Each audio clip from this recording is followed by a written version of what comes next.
Merci bien, Reine, pour cette introduction. Il est 7h35 à Brazzaville, même heure à Pointe-Noire, à Oyo et à Kibosi, dans le département du Poul.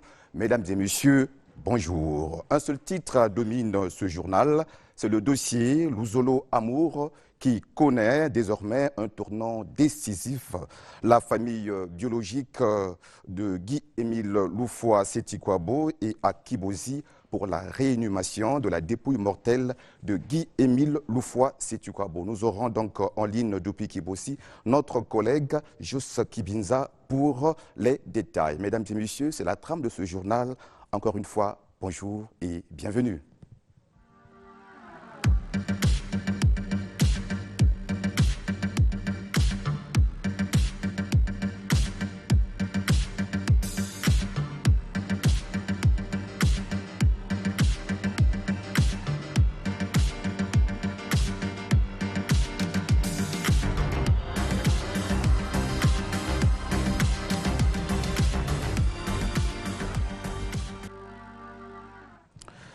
Direction Kibosi, dans le département du Poul pour commencer. Les enfants biologiques de Guy-Émile Loufoua Sétikwabo sont là-bas depuis quelques jours, depuis 3 ou 4 jours précisément, pour réinhumer leur père, Guy-Émile Loufoua Sétikwabo, fondateur de l'église Luzolo Amour, qu'ils ont déclaré devant le parquet mort depuis 2008 et enterré d'abord à Lukanga. Est-ce la fin de la problématique ou du débat au sujet de la mort de Guy-Émile Loufoua Sétikwabo au sein de l'église Luzolo Amour?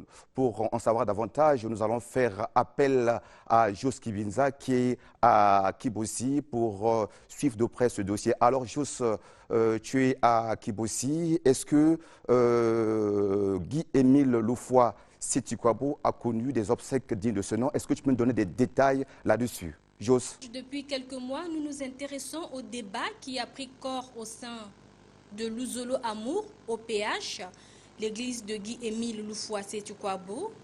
Comme tu viens de le rappeler, un bras de fer a persisté ou persiste encore au sujet de la mort annoncée de Guy-Émile Loufoua.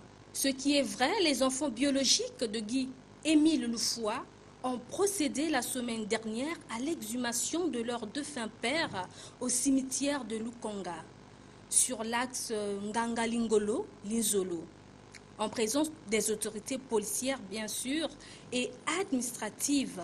C'est vrai que la première tentative d'exhumation a été ratée du fait qu'il y a eu confusion de tombes, mais la famille biologique de Guy-Émile, conduite par son fils, le capitaine de police Guy Loufoua, a fait usage d'un rite traditionnel grâce auquel on a pu repérer le lieu exact où Guy-Émile était enterré en catimini en 2008, quand la mort l'avait surpris alors qu'il vivait à Kintunza.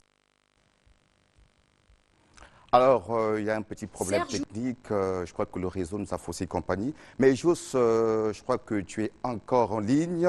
Alors, dis-nous de façon précise, est-ce que la mise en terre de Guy-Émile Loufoua Sétikwabo à Kibosi a eu lieu? Et au stade actuel, est-ce que dans les coulisses, tu as pu quand même glaner quelques informations au sujet du remplaçant de Guy-Émile Loufoua Sétikwabo à la tête de Luzolo Amour? Jos, si tu m'entends, alors donne-nous informations là-dessus. oui, je peux te confirmer que présentement, la réinhumation a eu lieu à Kibosi, dans le département du Poul, conformément, affirme-t-on, au testament du défunt. Aux dernières nouvelles, Guy-Émile avait souhaité qu'à sa mort, l'église Luzolo Amour soit dirigée par son fils spirituel appelé Roi David. Voilà ce qu'on peut dire pour l'instant de ce dossier. Voilà, merci beaucoup Jos pour toutes ces informations. Nous espérons bien que vous reviendrez à Brazzaville le plus tôt possible avec des informations que vous avez, des images que vous avez tournées là-bas. Alors, mesdames et messieurs, dans la suite de ce journal, nous avons un invité surprise. Il s'agit de monsieur Steve Mboussa. Oui, vous vous présentez, vous venez en quelle qualité? Oui, on a eu pour un caméraman et Adelma Spéné. Vous travaillez, on a vu tout le temps, on a fait précisément 25 ans, 24 ans, 23 ans. Donc, tout va vous travailler na vue, soit ba mutualiste, tout ensemble. Donc on peut un message côté na bango. Message ali à tout vu le là que atiki biso mais émission n'est que kufate Star 2000 ali. Donc on peut un message na basi tout ya ba musique, tout ya le Congo. On va vous travailler na vue Delmas. Toute façon ba mon ngai ba et puis déjà à au mota Delmas mota woloba. Donc à partir d'aujourd'hui ba bloc de vos salango tout moi j'écris dans kata émission Studio 210.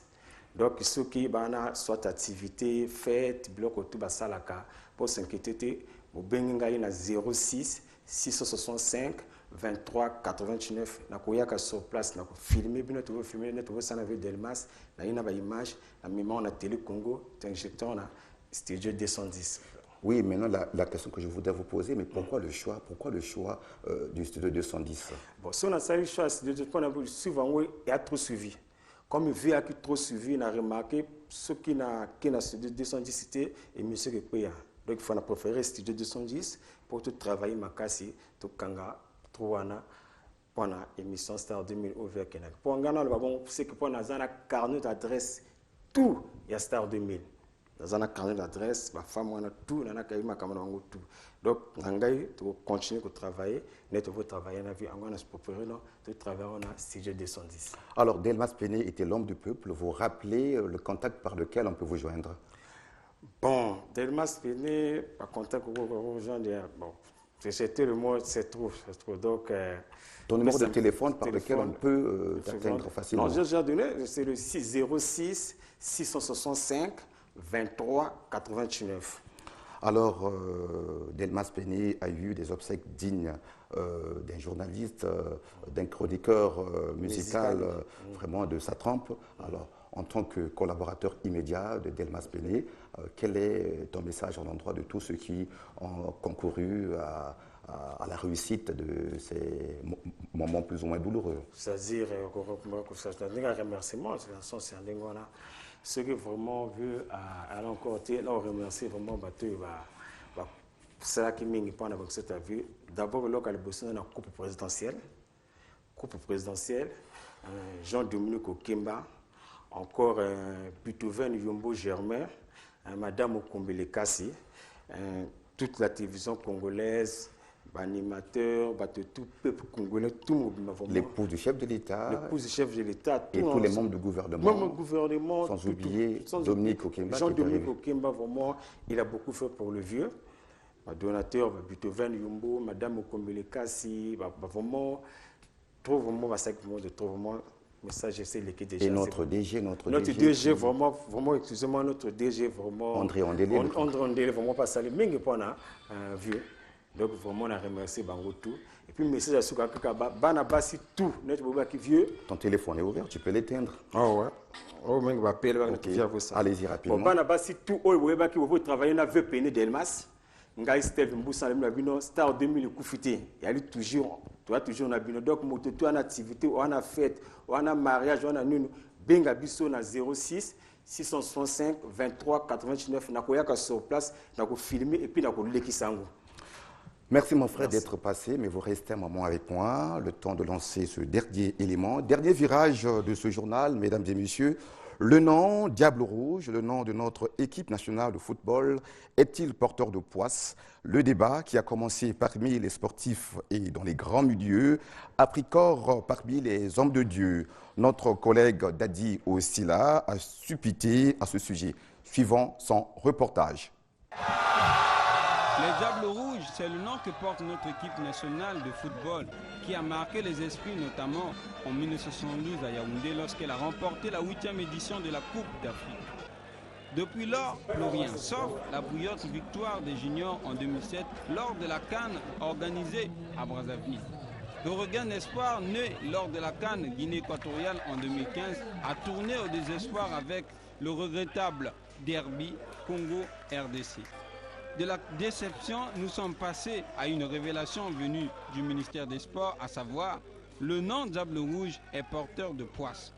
Certains hommes de Dieu ont réagi affirmant haut et fort qu'il est temps de se débarrasser du nom Diable Rouge, qui n'est ni plus ni moins que porteur de malheur. L'argument partagé notamment par les pasteurs des églises de réveil et quelques esprits messianiques semblent convaincre au point de pousser au changement de l'appellation de l'équipe nationale. D'aucuns proposent les gloires du Congo, d'autres encore les anges du Congo. Pourtant, les sportifs avertis, et pas de moindre, baladent des revers de main cet argument, estimant que les défaites que connaît notre équipe nationale n'ont rien de mystique. Tout part de l'impréparation et on appelle à des mesures scientifiques et techniques rigoureuses. Voilà, c'est par ces notes sportives que nous refermons ce journal. Merci à toute l'équipe technique du jour. Mais juste après ce journal, le face-à-face entre Renaud Boris Mbota et le pasteur Baran Bekou. Le face-à-face va porter sur le thème « La femme et l'Église ». Merci de nous avoir suivis. Au revoir.